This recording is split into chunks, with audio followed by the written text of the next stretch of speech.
नमस्कार, मी इम्तियाज मुजावर आणि तुम्ही पाहताय एम मीडिया. राज्यामध्ये नगरपंचायती, नगरपालिका, नगरपरिषदेच्या निवडणुकीचा रणधुमाळी आता मोठ्या प्रमाणात त्या ठिकाणी शिगेला पोहोचलेली आहे. आणि त्याच धर्तीवर आता सातारा जिल्ह्यातल्या राजकीयदृष्ट्या अत्यंत संवेदनशील म्हणून ओळखल्या जाणाऱ्या पाचगणी गिरीस्थान नगरपालिकेची निवडणूक देखील आता मोठ्या प्रमाणात त्या ठिकाणी सातारा जिल्ह्यात चर्चेत आहे. या पाचगणी नगरपालिकेच्या निवडणुकीमध्ये आमदार मकरंद पाटील यांनी देखील मोठ्या प्रमाणात त्यांचे उमेदवार उभे केलेले आहेत. मात्र त्याच्याच समोरासमोर काटेकी टक्कर म्हणून पाचगणी नगरपालिकेच्या माजी नगराध्यक्षा लक्ष्मी कराडकर यांच्या नेतृत्वाखाली देखील मोठ्या प्रमाणात त्या ठिकाणी उमेदवार उभे राहिलेले आहेत. प्रत्यक्ष नगराध्यक्ष पदाच्या उमेदवारीला संतोष कांबळे हे लक्ष्मी कराडकर यांच्या विचारधारा घेऊनच त्या ठिकाणी लढत देत आहेत. या नगरपालिकेची रणनीती कशी असेल, काय आहे पाचगणी नगरपालिकेच्या या निवडणुकीच्या संदर्भातला इतिहास, पाचगणी निवडणूक ही आता कुठल्या टप्प्यावर पोहोचलेली आहे याची सविस्तर अशी रोखठोक बातचीत आपण करणार आहोत. आपल्या समवेत आहेत पाचगणी नगरपालिकेच्या माजी नगराध्यक्ष लक्ष्मीताई कराडकर. ताई नमस्ते, एम मीडियामध्ये आपलं स्वागत आहे. अनेक वेळा आपण एम मीडियाच्या माध्यमातून पाचगणीतल्या विकासाच्या संदर्भात किंवा पाचगणी ही देश पातळीवर गाजलेली आहे, देश पातळीपर्यंत आपण नाव पोहोचवलेलं आहे आणि ही सर्व परिचित असताना निवडणुकीला आता आपल्याला सामोरे जावं लागतंय. जनता पूर्णतः या संदर्भामध्ये आता नेमकं निवडून कोणाला द्यायचं या संदर्भामध्ये आता प्रतीक्षेत आहे. आपण निवडणूक ही आता पुन्हा एकदा या ठिकाणी जनतेच्या समोर जात आहे. कसं बघता या निवडणुकीकडे? पाचगणी नगरपालिकाचा इतिहास आपल्याला माहीत आहे. 2012 पासून थेट जवळजवळ 10 वर्ष मी पाचगणीचं नेतृत्व केलं. यावेळेस 2020-21 नंतर प्रशासक बसलं आणि 4 वर्ष प्रशासक होतं. जेव्हा अध्यक्षाची चिठ्ठी पडली तेव्हा नगरपालिकाला आपल्या SCचं अध्यक्ष होतं. त्यामुळे विचार केलं की ह्या निवडणुकीत भाग घ्यायचं की नाही घ्यायचं. परंतु ह्या 4 वर्षात जे पाचगणीची दुर्दशा झालेली आहे, कचरा, स्वच्छता, ज्या गोष्टीवर आमचा अभिमान होता, आज लाज वाटती चालताना. कारण रस्त्याचं ठिकाण नाही आहे, सगळीकडे कचरा पडलेला आहे, झाडायला कोण नाही. कचरा घरोघरी जे आम्ही सेग्रिगेटेड करत होतं त्यातून आम्ही लाईट बनवत होता. डेपोवर आम्ही अभिमानानं म्हणत होतं की तुम्ही तिथं बसून जीवू शकतात. आज जवळजवळ 2 किलोमीटरपर्यंत वास आहे. त्यामुळे पाचगणी वाचवायला परत ठरवलं की नाही, आपल्याला ही निवडणूक लढायला पाहिजे. आपल्याला नगराध्यक्ष आणि आपली बॉडी आणणं पाचगणी वाचवण्यासाठी खूप गरजेचं आहे. ताई, आता 4 वर्षापर्यंत पाचगणी नगरपालिकेमध्ये प्रशासक होते. मात्र पाचगणीतल्या प्रत्यक्ष या 4 वर्षामध्ये ज्यावेळी नागरिक तुम्हाला भेटायचे, तिथे नगरसेवक नव्हता, नगराध्यक्ष नव्हता, कोणी नव्हता, पण लोकांच्या व्यथा नेमक्या काय काय मी या 4 वर्षात जाणून घेतल्या.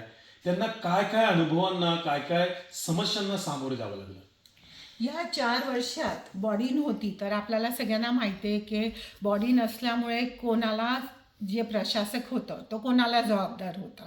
आणि त्या लोकांनी 4 वर्षात खरं पाचगणीचं सोनं करायला पाहिजे होतं.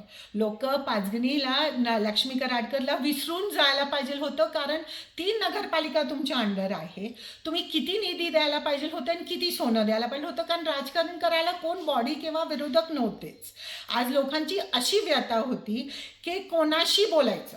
आणि आम्ही प्रशासकांना फोन करून सांगितलं की डायरेक्टली वरनं इन्स्ट्रक्शन्स होते, तुम्ही डायरेक्टली त्यांना पाठवून द्या. 4-4 तास लोक प्रशासकांची वाट बघायचे, कोणी नव्हतं त्यांना उत्तर द्यायला. आज तुम्हीच बघा कुठे नेऊन ठेवली माझी पाचगणीला. जी पाचगणी आज देशभरात नाही जगभरात गाजलेली होती. आज तुम्ही रस्त्यावर चालू शकत नाही, 2 व्हीलर चालू शकत नाही, एवढे खड्डे झालेले. फुटपाथ जे बनवलेले आहे 2-2, 3-3 फूट गवत उगवले, तुम्हाला ते गवत काढता आलं नाही. आज टुरिस्ट स्पॉट आपण म्हणतो, एक टॉयलेट ठिकाणावर नाही आहे. जे टॉयलेट आम्ही प्रत्येक पॉईंटला बनवले होते ते दुरवस्था म्हणजे काहीच नाही आहे त्याच्यात. एक टॉयलेट उघडं नाही. जे पॉईंट होते पैसे कमवायचं पण एक लिमिट असतो ना. आज प्रत्येक पॉईंटला नुसतं सिमेंट कॉन्क्रीट जंगल बनवलंय. पारसी पॉईंटला आज 12-13 कुटुंब जगत होतं.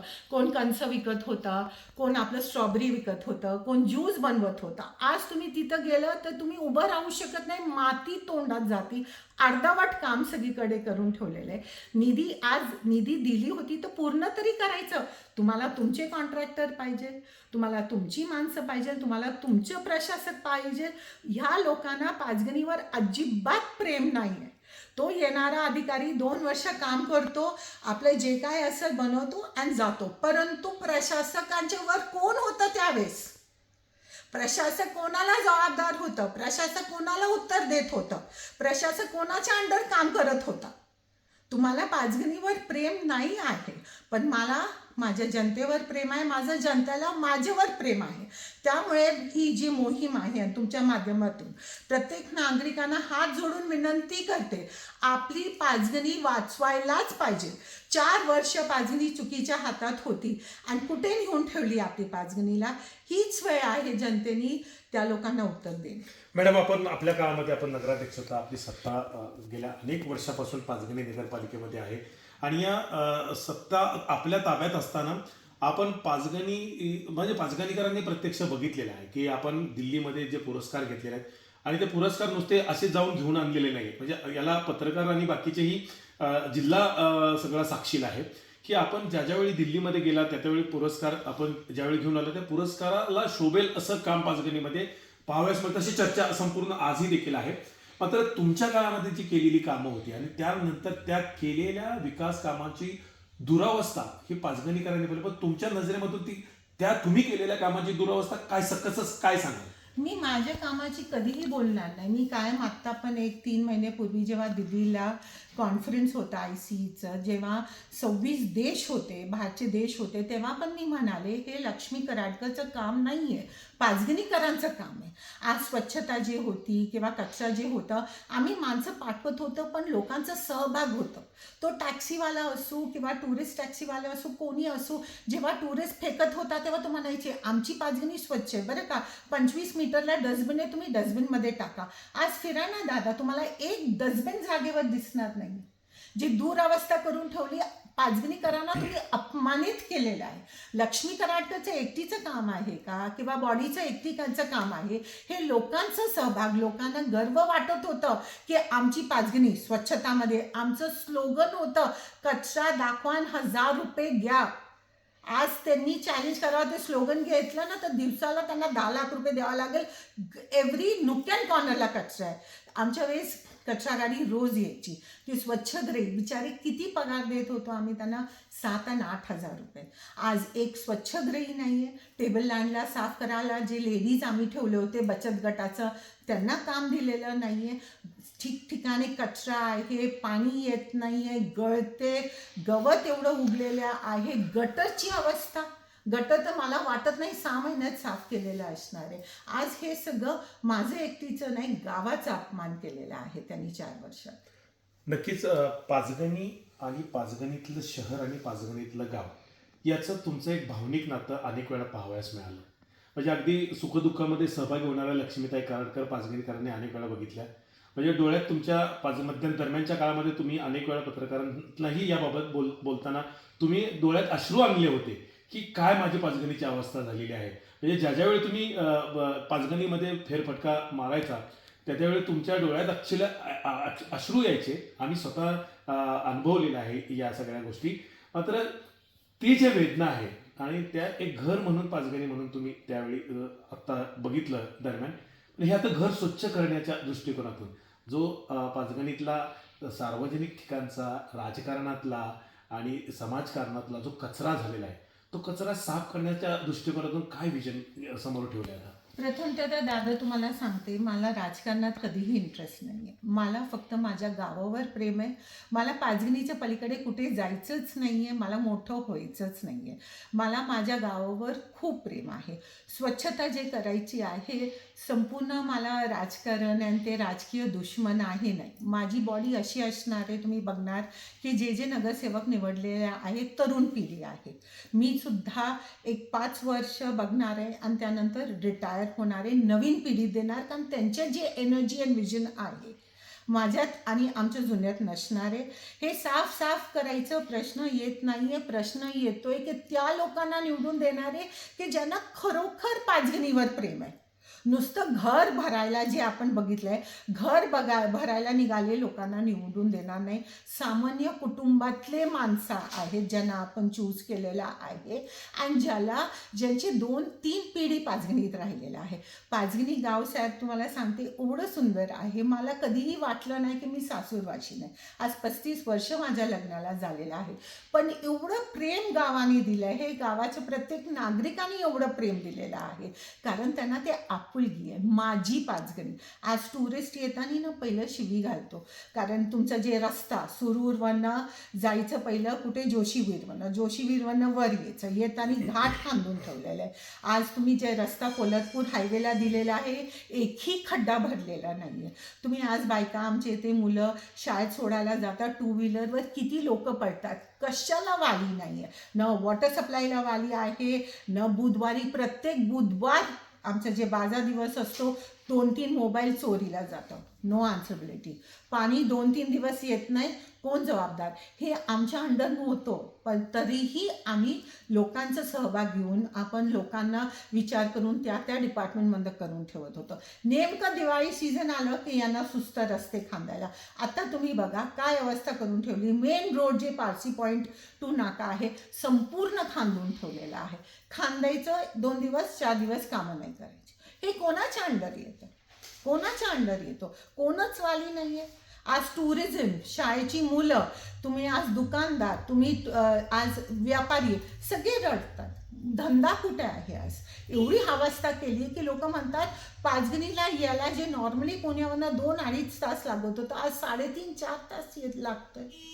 म्हणजे किती दिवस? आज तो रस्ता जे खांदून ठेवलाय सुरूर वाई रस्ता आज 2-2.5 वर्षात तुमच्याकडनं कंप्लीट होत नाही. आणि हिल स्टेशन नामांकित एशियाचं 2nd लार्जेस्ट प्लॅटो जाऊन बघा त्याची हालत काय केली. पाचगणी कशासाठी नोंद होतं? सौंदर्य आहे, नेचर आहे. लोक इथं काय बघायला येतात? सिमेंट कॉन्क्रीटची इमारत बनवून ठेवले दोन्ही पॉईंटवर.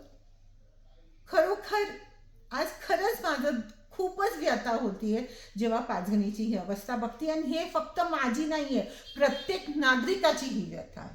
चिन्हाचं वाटप आता ताई झालेलं आहे.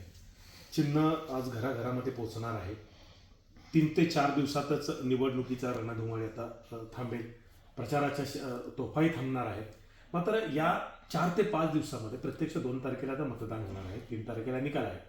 आणि या 4 ते 5 दिवसामध्ये प्रचाराच्या दरम्यान प्रत्येकापर्यंत पोहोचणारच तुम्ही आहात. पण पाचगणीतल्या जनतेला, की जे जनता कायमस्वरूपी तुमची ऐकते आणि आजपर्यंत पाचगणीतल्या जनतेने लक्ष्मी कराडकरांचं ऐकलेलं आहे, आज काय आव्हान कराल पाचगणीतल्या जनतेला भावनिक? पाचगणीला आव्हान, पाचगणीचे जनतेला एवढंच हात जोडून विनंती करून आव्हान करणार आहे, आपली पाचगणी वाचवा. माझी जनता खूप सुशिक्षित आहे. गाव लहान आहे, आपण सगळे येतात, सगळे आपल्याला भेटतात, आपल्याला सगळ्यांना हो सांगावं लागतं. परंतु आपल्याला माहिती आहे की कोण काय काम करणार आहे, कोण कुठलं डोक्यात घेऊन आत नगरपालिकाच्या जायची भूमिका आहे त्यांची, आणि कोण आपलं गाव एकत्र मिळून आपण सगळ्यांनी मिळून परत पाचगणीला ज्या आपली अगदी उंचवलेलं होतं, प्राऊड फील करत होतो, येणारं टुरिस्ट म्हणायचं वाव, वाटायचं हा मिनी स्वित्झर्लंडला आहे. कोण पाचगणीला परत तिथपर्यंत नेऊ शकतो, असले लोकांनाच आपण निवडून द्यावं. तुमचं कायमही प्रेम राहिलंय माझ्यावर, तसंही प्रेम राहू द्या आणि एकत्र मिळून परत आपण आपलं पाचगणीला देशात नाही परंतु संपूर्ण जगात एक आयडियल मॉड्यूल छोटं टाउन बनवूया. धन्यवाद. पाचगणी कायमस्वरूपी पर्यटकांचं आकर्षणाचं ठिकाण झालेलं आहे. अगदी आंतरराष्ट्रीय पर्यटक देखील पाचगणीला पूर्णतः पसंती देतात. पाचगणीला पाऊस देखील मोठ्या प्रमाणात आहे. मात्र लक्ष्मी कराडकर यांनी गेल्या 4 ते 5 वर्षामध्ये पाचगणीतल्या असणाऱ्या तक्रारींचा, पाचगणीतल्या झालेल्या दुरावस्थींचा पाऊस पाडलाय. कारण पाचगणीत प्रत्यक्ष नगरसेवक नव्हता, नगराध्यक्ष नव्हता, होता मात्र तो एकमेव प्रशासक. या प्रशासकावर अंकुश ठेवण्यासाठी होती जिल्ह्यातील, राज्यातील राज्यस्तरीय नेते मंडळी, वरिष्ठ मंडळी. आता पाचगणीतली झालेली वाताहत पूर्णतः बदलायची आहे, अशा मानसिकतेतून लक्ष्मी काळेकर यांनी पाचगणीतल्या जनतेला आवाहन केलेलं आहे. येत्या काळात प्रत्येक घराघरापर्यंत पोहोचणार आहे.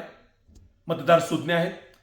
त्याच पद्धतीने दोन्ही ठिकाणाहून अशाच पद्धतीचे आव्हान देखील होणार आहे. त्यामुळे पाचगणीतली जनता, सुज्ञ जनता नेमकी कोणाच्या पाठीशी जाईल हे आता येणारी वेळच सांगेल. कॅमेरामॅन वसीमसह इम्तियाज मुजावर, ए मीडिया, सातारा.